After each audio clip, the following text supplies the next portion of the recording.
ที่เทรดทองคำนี่นะเราต้องใส่อีหยังแหน่หมายความว่าเทรดทองคำนี่มันเป็นการแบบเทรดในรูปแบบที่ว่าซื้อทรัพย์สินเก็บไว้บ่หรือว่าเทรดในอีกเทรดนี่แบบเขาสิสมัครนี่นะเขาแบบเขาสมัครเขาต้องมีอีหยังแหน่ไปสมัคร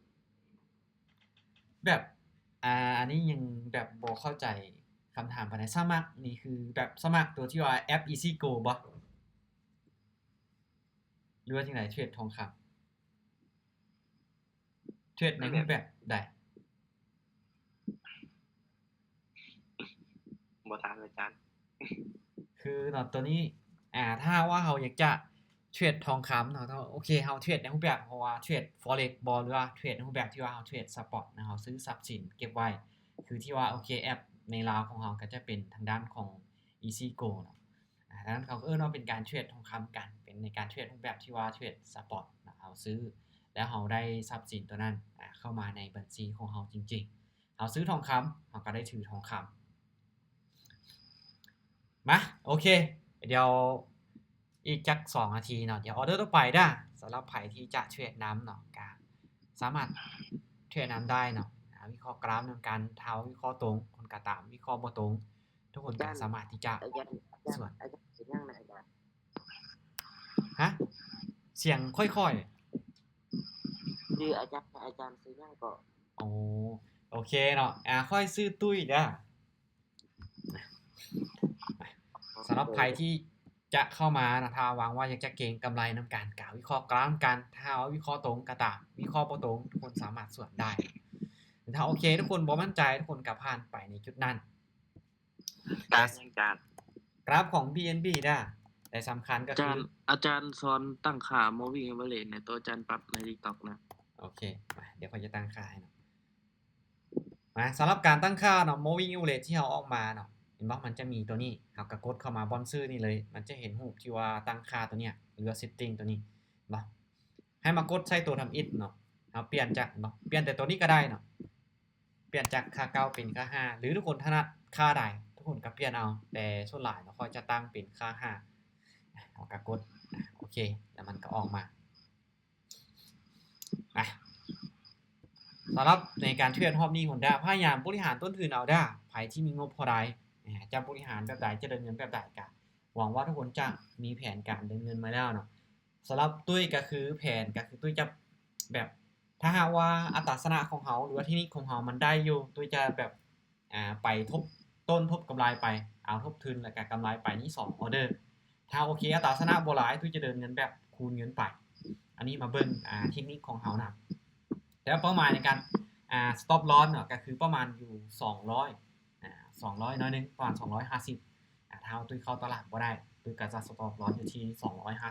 250ซะเนาะมีเป้าหมาย stop loss ให้มันชัดเจนบ่แม่นว่าเราจะเทรดจนกว่าพอร์ตของเราแตกจึงจะหยุดบ่ไม้นี้ผ่านก่อนโหด้บ่ทันละเพราะว่าเวลาก็ยังเหลือประมาณ 4-5 วิก็แล้วโอเคบ่เอิ้นเนาะเดี๋ยวออเดอร์ต่อไปเด้อสำหรับทุกคนถ้าโอเคทุกคนจะเดินเงินแบบคูณเงินก็ได้เนาะในการคูณเงินนี่มันก็แน่นอนว่าข้อดีของมันก็คือถ้าเราวินในไม้ที่เราคูณเงินเนาะไม่ใดไม่หนึ่งเราจะได้ต้นทุนและก็กำไรกลับคืนมาแต่ถ้าเราพลาดเราคูณเงินขึ้นไปไม้ที่4ไม้ที่5นี่เวลาเราขาดทุนเราจะขาดทุนหลายขาดทุนไวขึ้นไปได้เสยไป1 วิจังกินเต็มจานกินเต็มโอเคไผที่ซื้อกะที่ว่าวินไปเดี๋ยวมาเบิ่งกันเนาะสำหรับตุ้ยออเดอร์นี้จะเป็นออเดอร์แรกด้านในรอบนี้เนาะเดี๋ยวมื้อเช้าตุ้ยก็เทรดไปแล้วเฉพาะรอบนี้จะเป็นออเดอร์แรกไม้แรกตุ้ยจะไปอยู่ที่$30ได้ต้นทุน400เอาเป็น400 1,495โอเคมานี่ตามไปที่ฝั่งซื้อ1ครั้งตามไปที่ฝั่งซื้อ1ครั้งได้ซึ่งเนาะเบิ่งในจุดนี้ก็ถือว่ากราฟมันลงมาตามกับฐานที่เป็นฮาร์ดหลักสบายดีอาจารย์สบายดีโอเคสบายดีจ้ะส่วนแห่งซื้อที่ดันราคาขึ้นไปฉะนั้นในจุดนี้ตามซื้อขึ้นไป1ออเดอร์โอเคไผที่วิเคราะห์ต่างก็สามารถที่จะไปต่างกันได้ไปตรงข้ามกันได้เดี๋ยวเบิ่งกันว่าแห่งซื้อจะดันราคาขึ้นไปได้บ่เนาะเอาว่าจังได๋ เขียวน้อยก็เขียวโอเคมา มัน ไม้แหลกชื่อว่าแหกหมานอยู่ไม้แหลกกระเทือหมานอยู่แต่ต้องมาเบิ่งในไม้ต่อไปเอา สั่นเลยไอ้ตุ้ย ไปกันต่อเด้อเดี๋ยวตุ้ยจะลองใช้ในการคูณเงินไปเฮาเนาะอ่ะโอเคเอาต้นทุนและกำไรไปเลยอ่ะโอเคออเดอร์นี้ตามไปที่ฝั่งซื้ออีกหนึ่งครั้งเนาะแนวโน้มของตลาดนี้ยังดันราคาขึ้นไปอยู่ฉะนั้นในชุดเนี้ยตามไปที่ฝั่งซื้ออีกได้ ปิดไมค์ขึ้นไหนเด้อไม่มีเสียงเลย ทุกคนให้ความร่วมมือได้ถ้าว่า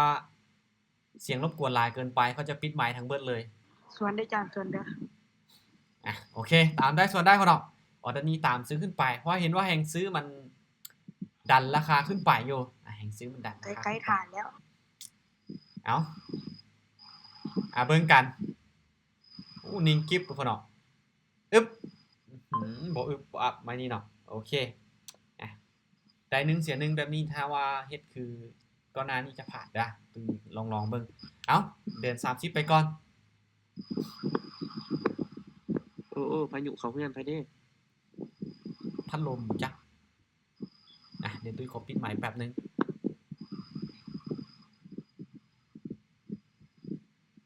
โอเคออเดอร์นี้บ่ทันทุกคนได้พอดีก็เข้ามาปิดไมค์กับเจ้า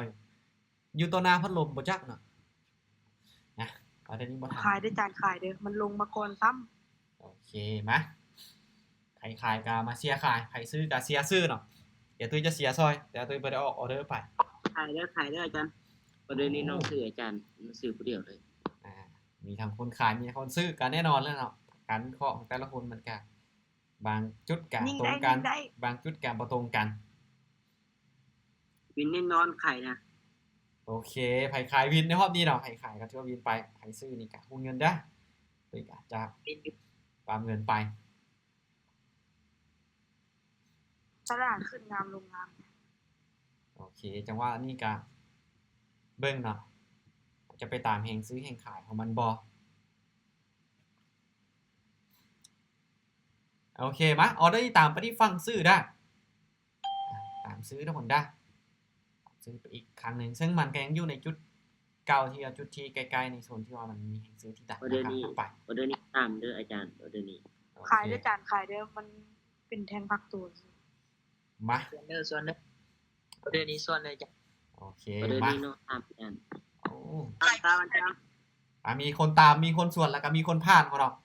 เพราะว่าในจุดนี้เห็นว่ามันใกล้ลงมาในอดีตในจุดนี้ที่ว่าโอเคมันมีแห่งซื้อที่ดันราคาขึ้นไปเพราะก็เลยคิดว่ามีโอกาสที่จะดันราคาขึ้นไปอยู่ก็เลยเลือกที่จะไปที่ฝั่งซื้อแต่ว่าลงมาแบบยาวเลยหลุดลงมาเลยเอ้า 8 เมตร ไปที่ส่วนก็ส่วนในสุดไปที่ตามในสุดเด้อ โอเคมาการวิเคราะห์ไปเก็บบ่ได้หมายความว่าตามก็ตามให้สุดหรือส่วนก็ส่วนให้สุดเนาะออกในจุดที่ตัวเองมั่นใจโอเคกราฟมีโอกาสจะลินสลับได้อยู่นะตามขาย1ครั้งนะเอาจะลินสลับไปเขาเนาะในจุดเนี้ยตามขายไป1ครั้งได้ ลงมาลากยาวกินเต็ม เบิ่งที่ว่ากราฟที่มันลงมาพักเป็นเขียวนี่นะ2แท่งนี่นะเบิ่งว่ามีโอกาสที่ว่ากราฟมันจะลินแบบพักโตและอีกอย่างเนี่ยในจุดนี้ก็ราคาที่ว่าดันราคาลงมาอยู่แล้วเนาะดันราคาลงมาอยู่แล้วฉะนั้นจุดนี้ขายไป1ออเดอร์ลงมายาวขนาดนี้สิขึ้นไปนี่ก็ ออเดอร์นี้ บ่สร้างสิว่าได้มาไปกันต่อเด้อไปกันต่อ น้องตามออเดอร์นี้อาจารย์ โอเคยังมีโอกาสจะลงมาต่ออยู่เนาะลองเบิ่งจะลิ้นตามสลับเบิ่งเขาเนาะลิ้นตามสลับมันไปนะแต่ว่าลงมาก่อนแบบนี้โอเคตามซื้อคนได้จะลิ้นตามสลับไปลองเบิ่งเนาะ3ไม้2ไม้3ไม้มันมาในจุดนี้ที่มันลิ้นสลับเมื่อวานนี้ไผที่เขา เอา มี เดี๋ยว ติ้ง นี้ถ้าเอาวินเขาตามเป้าเลย โอเคสลับมา2ไม้3ไม้ละซานเดี๋ยวเบิ่งกันในออเดอร์นี้เนาะเมื่อวานนี้ก็เจอในกราฟที่ว่ามันสลับคือกันแต่ว่าในจังหวะนี้เบิ่งว่ามันจะสลับได้บ่ยังลงมาอยู่มันบ่ได้ดิ้นในกรอบชัดเจนเนาะตึ๊บ โอเคบ่ขึ้นเนาะมาไปกันต่อเด้อมันบ่ค่อยแบบลิ้นในกรอบนะฉะนั้นในจุดที่ว่ามันสลับมันอาจจะบ่ได้สลับกันมาหลายปานใดถ้ามันลิ้นในกรอบในไซด์เวย์แท้ๆนี่โอกาสที่มันสลับนี่มันมาหลายไม้นี่มีได้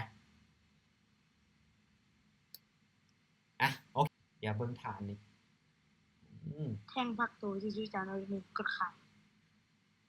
มากะขายคือกันเนาะในออเดอร์นี้ขายคือกันก็คือยังเลือกที่จะแบบเทรนขาลงถ้ามันเป็นแบบนี้นะทุกคนตามขายอย่างเดียวก็ได้เนาะว่าที่ตลาดมันเป็นเทรนขาลงเนาะทุกคนสังเกตเลยว่ากราฟนี่เท้าถึงแม้ว่าจังหวะที่มันพักเป็นเขียวนะก็มีนะแต่เป็นจังหวะที่มันพักตัวแต่ว่าเบิ่งจากตลาดโดยรวมแล้วก็คือแนวโน้มของตลาดนี่คือดันราคาลงมาอย่างต่อเนื่องฉะนั้นถ้าใครที่เทรดแบบใช้หลักการในการคูณเงินไปนี่นะตามขายอย่างเดียวก็ได้แล้วพลาดเอากะคูณเงินเอาพลาดเอากะคูณเงินเอาได้ไหมคุณเงินมาไปกันต่อเด้อไปกันต่อนะถ้าหากว่าตลาดยังดันราคาลงมาเรื่อยๆแบบนี้ตามไปที่ฝั่งขายคือเก่าเอาจะตามขายอย่างต่อเนื่องแล้วกะคูณเงินเอาตามขายเด้อเดี๋ยวขอเบิ่ง MACD เนี่ยถ้าว่ากราฟมันเป็นเทรนชัดเจนจานขึ้นไปยาวได้เลยนี่MACD นี่ตัดกันมาตั้งแต่โดดแล้วเนาะตัดกันมาตั้งแต่โดดแล้วเดี๋ยวเบิ่งกันในจุดนี้ว่ามันจะดันราคาลงมาต่อได้บ่แนวโน้มของตลาดที่ขาลงตามเส้นส่วนใหญ่จังหวะบางจังหวะที่มันมีการพักตัวแต่พักตัวระยะนึงมันก็ลงมาฉะนั้นตามเทรนเอาแบบเทลงมาอย่างต่อเนื่องเนาะแห่งขายนี่ยังดันราคาลงมาอยู่ช่วยแห่งขายลงมาหลายคนได้ขายที่โอเคจะส่วนแห่งขายก็ได้แต่ตัวนี้คือตามมันไปได้จัดไปที่ฝั่งขายตามมันไป71กว่ายูเซอร์เนาะในนี้เบิ่งกัน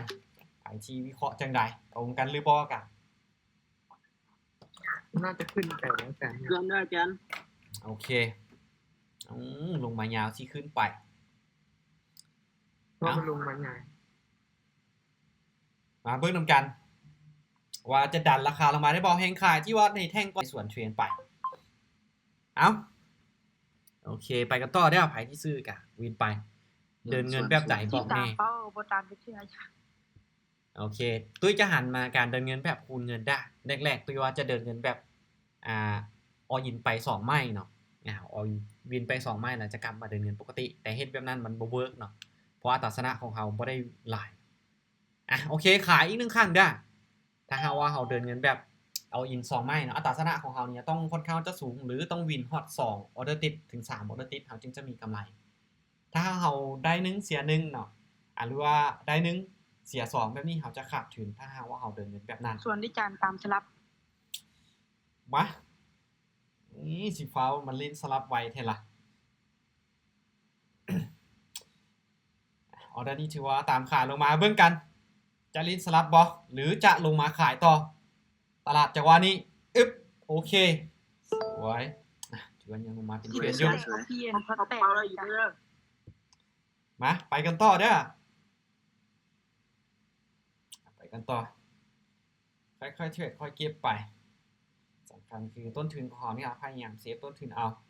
โอเคในออเดอร์นี้ถ้าว่ายังอยู่ในระดับนี้หน่อย MACD ก็ยังห่างกันอยู่ฉะนั้นออเดอร์เนี่ยขายอีก1ข้างพุ่นเนาะขายอีกคือเก่าได้เพราะ MACD ก็ถือว่ายังค่อนข้างจะยังห่างกันหลายอยู่ฉะนั้นจุดนี้แนวโน้มของตลาดที่เป็นเทรนด์ขาลงก็ยังมีโอกาสที่จะลงมาต่อได้เนาะโอเคเบิ่งกันแนวโน้มของตลาดขาลงจะแข็งแรงพอบ่ในจุดนี้มีการดันราคาลงมาน้อยนึงพอเนาะ10 วิสุดท้ายลุ้นนำกันอาจจะแห่งขายจะลงมาบ่3ตึ๊บนิ่งเลยตามเป้าไปแล้วเด้อโอเคนิ่งจัดจานตามเป้ากะหยุดได้เนาะมาไปกันต่อปรับเงินเด้อเป้าเสียได้บ่แม่นเป้าได้กี้นี่บ่แม่นส่วนบ่แม่นหรอยินว่ายินฮ้องว่าส่วนอยู่กำไรไว้ลิ้นละ ยินห้องว่าส่วนอยู่คือว่ากี้นี่ค่อยพลาดคือว่าพลาดนํจ้ะโอเคออเดอร์ที่ขายคือเก่าเด้อแหงขายก็ถือว่ายังดันราคาลงมาอยู่ตามทิศทางของตลาดไปเองของเนาะตามขายเด้อแต่ในจังหวะนี้แท่งเทียนเริ่มจะว่ามันเริ่มจะมาลิ้นในกรอบนี้เนาะ4-5แท่งเทียนในจุดเนี้ยเริ่มจะมาลิ้นในกรอบจุดนี้ละแต่เป็นหยังคือว่า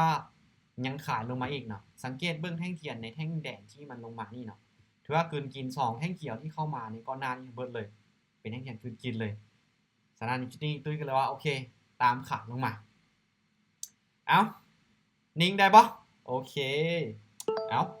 วินได้ไหมที่คูณเงินกะเอาเนาะแท่งคู่จาน2เหรียญ2เข็มโอเคมาไปกันต่อในจุดนี้ลุดลงมาบ่ลุดกรอบในจุดนี้ลงมาโอเคลุดลงมาเนาะโอเคตีกลับแหงแท้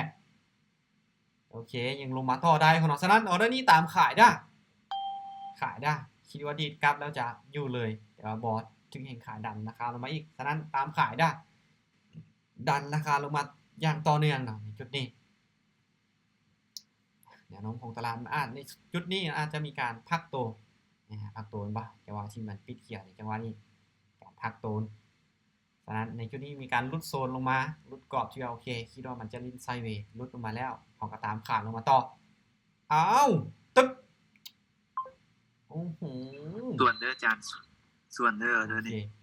ลงมาแล้วกลับขึ้นไปอยู่เอ้าบ่ยังไม้แรกบ่มาไม้ที่2ปรับเงินได้อีก3เหรียญจานตามเป้าโอเคมายังน้อยหากการเดินเงินน้อยๆลงมาก็ได้เนาะเป็นการเซฟต้นทุนของเฮาไว้นำโอเคออเดอร์นี้ขายคือเก่าเด้อนะเชื่อว่าตลาดในโซนนี้ก็ขาลงอยู่แล้วเนาะแท่งก่อนหน้านี้พักตัวลิ้นเป็นการพักตัวฉะนั้นจุดนี้ขายคือเก่าโซนนี้คือขายอย่างเดียวหลังจากที่เฮาเบิ่งทิศทางเบิ่งแนวโน้มของตลาดได้แล้วนะคือขายอย่างเดียวที่ผ่านมาในจุดนี้เฮาตามสลับกันไปแต่เบิ่งว่าเฮาเฮ็ดแบบนั้นมันจะเฮ็ดให้การวิเคราะห์ของเฮานั้นมันซับซ้อนกันแล้วโอเคเริ่มที่ว่าเห็นว่าทิศทางแนวโน้มของตลาดนี้เป็นเทรนด์ขาลงกันเริ่มที่จะมาจับจุดขายอย่างเดียวเอานี่ไม่แหละค่ะบ่เป็นหยังคูณเงินไม้ที่2กะวินก็มีกำไรอะเด้มาไปกันต่อเด้อไปกันต่อโอเคมาจุดนี้คือขึ้นไปพักเขียวในจุดนี้ละโอเคขายได้ขายมาไผวิเคราะห์ตรงกันแน่เนาะไผเห็นตรงกันแน่ในจุดนี้ก็คือที่ว่าขายเนาะเบิ่งแหงขายที่มันเข้ามาถามว่ามีบ่ก็มีเนาะแท่งตัวนี้เป็นแท่งเทียน engulfing ก็จริงแต่เบิ่งที่ว่า MACD ก็ยังบ่ทันได้ตัดกันชัดเจนตุ้ยก็แล้วโอเคในจุดนี้ตามไปที่ฝั่งขายถ้าว่าเมื่อไหร่ที่ MACD เริ่มที่จะตัดกันชัดเจนและแหงซื้อเนี่ยเริ่มเข้ามาหลายก็แหงขายเนี่ยแหงซื้อเริ่มเปลี่ยนทิศทางโอเคในจุดนั้นจึงเริ่มที่จะตามซื้อขึ้นไปแต่ตราบใดที่ MACD บ่ได้ตัดกันขึ้นไปชัดเจนและแหงขายยังหลายก็แหงซื้อนี่แน่นอนตุ้ยจะตามขายลงมาอย่างต่อเนื่องไปกันต่อเด้ออีกเหรียญเดียวจานอีกเหรียญเดียวโอเคมาค่อยๆไปตุ้ยก็เอากำไรบ่หลายดอกโอเคมาออเดอร์นี้ตามขายคือเก่าได้ขายได้บ่คือว่าขายอย่างเดียวบ่มีซื้อผสมเลยในช่วงจังหวะที่ซื้อกับช่วงที่เฮาบ่ได้เบิ่งทิศทางเบิ่งแนวโน้มของตลาดหลังจากที่เฮาเบิ่งทิศทางเบิ่งแนวโน้มของตลาดชัดเจนนี่ก็ตามขายอย่างเดียวพลาดกักโอนเงินเอาลุ้นนำกันหาออเดอร์แล้วก็สิ่งที่เฮาเฮ็ดได้ก็มาลุ้นเบิ่งว่ากราฟมันจะไปในทิศทางเดียวกันที่เฮาวิเคราะห์เฮาคาดคะเนหรือบ่กราฟลงมาบ่เขียวหน่อยอีกเหรียญเดียวก็บ่ได้นะโอเคมาไปกันต่อคุณเงินอย่างนี้ลงมาแท่งนี้ลงมายาวเลยแต่ว่าดีดกลับเด้อโอเคในจังหวะนี้เนาะแหงซื้อนี่ถ้าว่าเทียบ4 5 6แท่งที่ผ่านมานี่แหงซื้อนี่ถือ โอเคละตามไปที่ฟังซื้อได้เอา MACD นี่เริ่มจะตัดกันแล้วเนาะ MACD นี่เริ่มจะตัดกันแล้วก็แห่งซื้อนี่เริ่มเข้ามาละแห่งซื้อนี่เริ่มที่จะเข้ามาเนาะถ้าว่าเทียบกับ2 4 6 8แท่งเทียนย้อนหลังนี่ก็คือแท่งเทียนนี้ปิดเขียวนี่ก็คือ5แท่งปิดแดงนี่คือ3แท่งฉะนั้นในจุดเนี้ยเบิ่งกันว่ากราฟมันจะกลับตัวขึ้นไปได้บ่ MACD นี่ก็ถือว่าตัดกันขึ้นไปละแห่งซื้อก็เริ่มเข้ามาแล้วเบิ่งกันคือดิ้งคักแท้ละอึ๊บโอเคมาไปกันต่อปรับเงินได้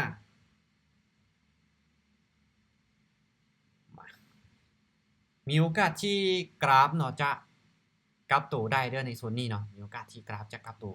ขึ้นไปจากเทรนขาลงเป็นเทรนขาขึ้นได้ฉะนั้นจุดนี้ตามไปที่ฝั่งซื้อได้จัดไปที่ฝั่งซื้อได้เอากลับมาเปลี่ยนทิศทางเปลี่ยนฝั่งเดี๋ยวได้เริ่มที่ว่าถ้าว่าแพทเทิร์นของตลาดที่เป็นเทรนก็ขึ้นเนาะให้มันชัดเจนแท้ๆก็คือตลาดเริ่มมีการยกโลยกไฮที่สูงขึ้นไปโอเคในจุดนั้นจึงเป็นการคอนเฟิร์มชัดเจนว่าตลาดเป็นเทรนก็ขึ้นแต่ว่าเริ่มที่ว่า MACD ตัดกันขึ้นเนาะแล้วก็แฮงซื้อเริ่มเข้ามาหลายตึงกันเลยโอเคในจุดนี้คาดคะเนว่ากราฟมันจะเป็นเทรนก็ขึ้นแต่ว่าแพทเทิร์นของตลาดนี้มันยังบ่ทันมาเฮาเนาะแพทเทิร์นของตลาดนี้คือยังบ่ทันมาแต่ว่าเฮาก็วิเคราะห์ไปก่อนว่ากราฟมันจะเป็นเทรนก็ขึ้นก็เลยว่าตามไปที่ฝั่งซื้อเอาไปกันต่อเมื่อกี้ส่วนไม่นี่ก็ส่วนคือเก่า โอเคส่วนเมื่อกี้นี่พลาดเนาะเอาส่วนเมื่อกี้ก็วินไปแม่นวินมามีกำไรอย่างนี้เหรียญเดียวขาดเหรียญเดียวโอเคมาโอเคมาเอาแล้วนี่ซื้อโฮนด้าตาม MACD ไปได้นี่ก็นี่คือตาม MACD ไป MACD ก็ถือว่าตัดกันขึ้นเนาะตัดกันขึ้นขนาดกันขึ้นอยู่สถานีจุดนี้ตามไปที่ฝั่งซื้อรอเพียงแต่ว่าแพทเทิร์นของตลาดคอนเฟิร์มเท่านั้นเนาะจึงว่าโอเคตามซื้อขึ้นไปแบบอุ่นใจแพทเทิร์นของตลาดยังบ่ทันคอนเฟิร์มนะมันบ่ทันมีการยกโลยกไฮชัดเจนที่ว่าโอเคหรือว่าตลาดมันจะกลับตัวเอาออเดอร์นี้ว่าจังใดได้บ่บ่ขึ้นคนเนาะโอเค MACD ตัดกันขึ้นแต่ว่าแพทเทิร์นของตลาดอย่างนี้นะยังบ่ทันคอนเฟิร์มมาไปกันต่อเด้อไปกันต่อ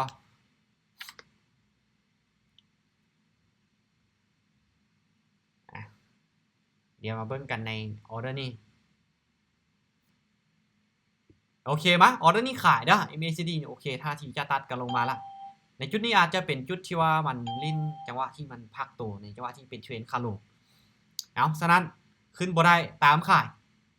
ขึ้นบ่ได้เฮาก็ตามขายนะน้องตลาดที่ว่าขาลงลงมาอีกคิดว่าจุดนี้จะแกปขึ้นไปเป็นเทรนขาขึ้นแต่ว่าบ่เนาะยังลงมาอย่างต่อเนื่องฉะนั้นจุดนี้ตามขายลงมาเอามีการหลุดกรอบแล้วหลุดโซนแล้วเบิ่งกันจะลงมาได้บ่ว่าจังใดนิ่งโอเคตามเทรนแนวโน้มขาลงมาละส่วนอาจารย์ชัดเจนแล้วเนาะตามแนวโน้มส่วนในจานโอเคมาไปกันต่อส่วนกับคูณเงินได้ไผที่ตามกับเดินเงินปกติได้โอเคขายคนได้มาบัดนี้ตุ้ยจะตามซื้อกับต่อเมื่อแพทเทิร์นของตลาดที่มันหลุดโครงสร้าง1หลุดโครงสร้างของตลาดที่เป็นเทรนขาลง2ก็คือแฮงซื้อเริ่มเข้ามาหลาย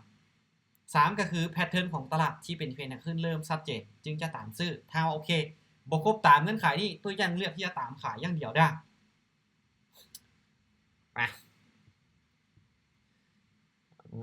โอเคเอาแล้วนี่ขึ้นไปนี่ก็บ่ยังปั๊มเงินไว้ถ้า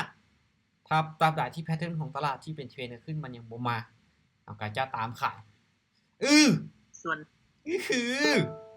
โอ้โหจานอาจารย์ได้จานโอเค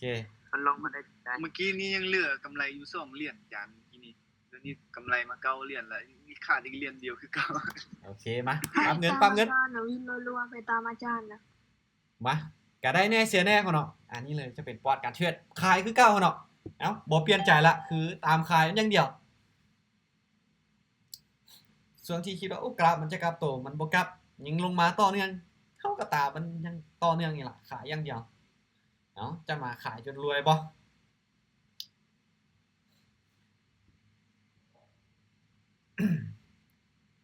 เจ็บคอเฮาน่ะเว้าแฮงก็บ่ได้เว้าหลายก็บ่ได้เอ้าออเดอร์ไปแล้วกะ เกี่ยเนี่ยเฮานางกุมขมับเลย ลุ้นนำการออเดอร์นี้ว่าให้ขายจะทุบลงมาอีกบ่ตึ๊บ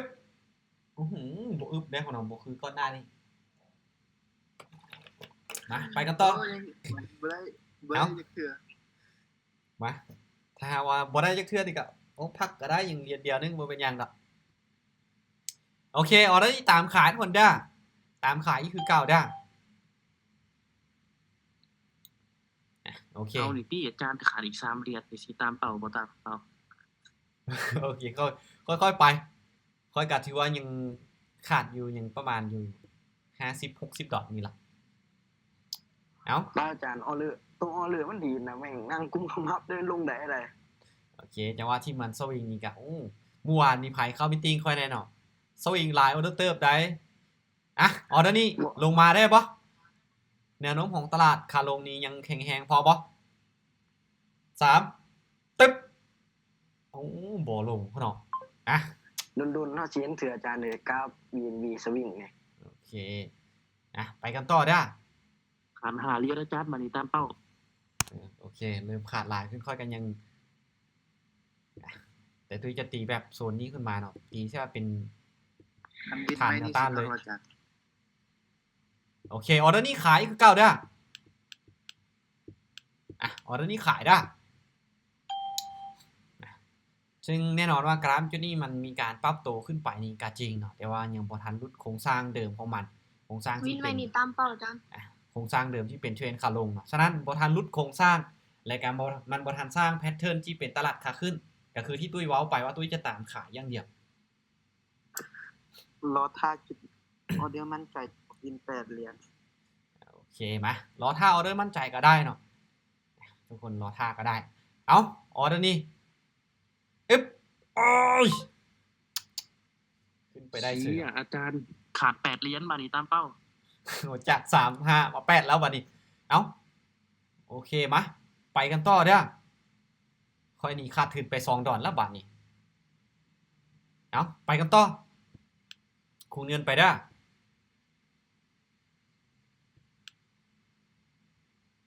โอ้ออเดอร์นี้ผ่านเด้อออเดอร์นี้ผ่านเด้อซึ่งแห่งซื้อมันดันราคาขึ้นไปอย่างต่อเนื่องนี่บางเทื่อมันอาจจะลิ้นพักตัวเขียวลายไม้นี่จังลงมานี่ก็เจ็บตัวได้ฉะนั้นเดี๋ยวเบิ่งไปก่อนถึงแม้แพทเทิร์นของตลาดมันจะบ่มาเนาะรูปแบบของตลาดที่มันเป็นเทรนขึ้นมันจะบ่มาก็ต้องเริ่มท่าทีมันบ่เข้าแล้วก็ต้องเบิ่งไปก่อน นั่งนบอาจารย์นั่งนบออเดอร์นี้ โอ้ถ้าสิขึ้นไปนี่โอ้ชัวร์บ่เป็นตาเทรดนะพ่อเนาะโอเคลงมาอยู่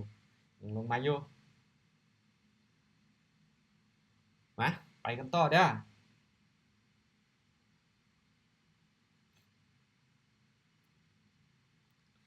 โอเคมาพักตัวแล้วกลับลงมาต่อบ่คือในจังหวะนี้เนาะพักตัวปุ๊บมันจะกลับลงมาต่อโอเคออเดอร์นี้ตามขายเด้อตามขาย กด เด้อ ผิดเมื่อกี้นี่ไปกดออกมีตติ้ง โอเคขายเด้อ อาจารย์เมื่อกี้กดผิดนำไปกดออกมิตติ้ง เอามาเพิ่งกัน มันจะคือที่ผ่านมาบอลแพทเทิร์นที่ว่าตลาดเป็นเทรนเขาลงมันพักโตแล้ว มันจะกลับลงมาต่อนะซึ่งแซด2แท่งแดงในก้อนหน้านี่ก็ถือว่าเป็นแท่งขายที่ลงมาอยู่นั่นก็เลยว่าตามไปที่ฟังขายเอาคือว่าขึ้นไปยาวที่ระบาดนี่ เสาไฟฟ้าสีเขียวอาจารย์ โอ้โหตึ๊บโอ้โหโบลงนะพวกเราเอาบัดนี้โครงสร้างมันเริ่มพังอะเด้ เชียเอ้ยอาจารย์ขาด12เหรียญว่าสิตามเป้า มาค่อยขาดทุนไปประมาณอยู่180 บาทโอเคเอาโครงสร้างของตลาดมันเริ่มพังแล้วออเดอร์นี่ตามไปที่ฟังซื้อทุกคนด้าปั๊บเด้อคนด้า เปลี่ยนทิศทางได้ซื้อออเดอร์นี้ตามไปที่ฟังซื้อเอาเห็นปะมาเริ่มที่ว่ายกโลที่มันสูงขึ้นไปละในจุดนี้เนาะยกโลที่มันสูงขึ้นไปปรับตัวขึ้นไปหน่อยนึง โอ้ยอะไร และโครงสร้างของจุดนี้เนาะก็เริ่มที่ว่ารุดตัวที่ว่าเป็นฐานแนวต้านจุดนี้ที่ตุยตีแบบเส้นเฉลี่ยนี้ขึ้นไปเอาว่าจังใดกลับขึ้นไปได้แทงก่อนหน้านี้ถือว่าแห่งซื้อหลายอยู่อ่ะ โอ้ my ลุ้น god น้ำกัน ขายออกซื้อ เอ้ย ขึ้นไปขึ้น อืม ขึ้น อุ้ย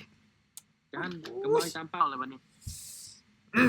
ป้าใจสั่นมาค่ะอาจารย์เลย กินคำจาน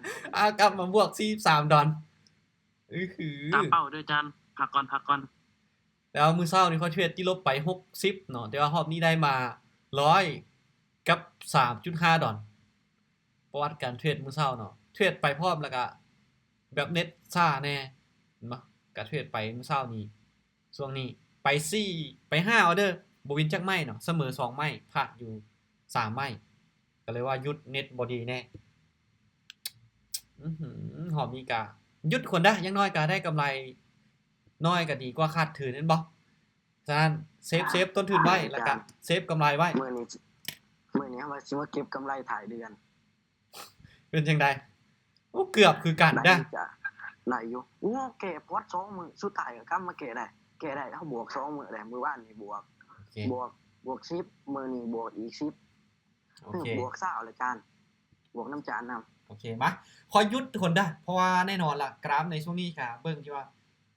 บ่ค่อยโอเคปานใดละบ่ค่อยโอเคเพราะหยัง เพราะจาน เข้าตลาด ถ้าแม่นบ่วินไม่เมื่อกี้นี้เฮากินข้าวบ่แซ่บเลยมื้อนี้ เอาคนก็ไป300แล้วกี่นี่แม่นบ่คูณไปแล้ว280กับกดจ้ำอีก3ก็ไป300ก็บวกมา ทีนี้ถาตามจานทุกออเดอร์อาโซสิคูณเงินบ่ฮอดหรอกจานเนาะนี่ก็ตามนำส่วนนำ โอเคแนวนี้ก็ได้เนาะแบบนี้ก็แบบคือตามแน่ส่วนแน่ตามในจุดที่เฮาวิเคราะห์ตรงกันในจุดที่เฮามั่นใจก็ตามจุดที่เฮาวิเคราะห์บ่ตรงกันถ้าเฮาบ่มั่นใจเฮาก็ส่วนหรือเฮาก็พลาดโอเคสำหรับรอบนี้ตุ้ยกำไรมา100กับ3ดอล100กับ3ดอลได้ต้นทุนที่ว่า 1,495 กำไรน้อยดีกว่าขาดทุนกำไรน้อยดีกว่าขาดทุนพ่อเนาะกำขี้ดีกว่ากำกดกำขี้ดีกว่ากำตดพ่อเนาะแต่ในชีวิตจริงนี่กำขี้นี่บ่ดีได้พ่อเนาะกำตดจะดีกว่าโอเค จานแมน บ๊ายบายทุกคนจ้า สองเลยจาน เดี๋ยวพบกันใหม่ในโอกาสหน้าสำหรับรอบนี้บ๊ายบาย ขอบใจรายจานขอบใจส่งดี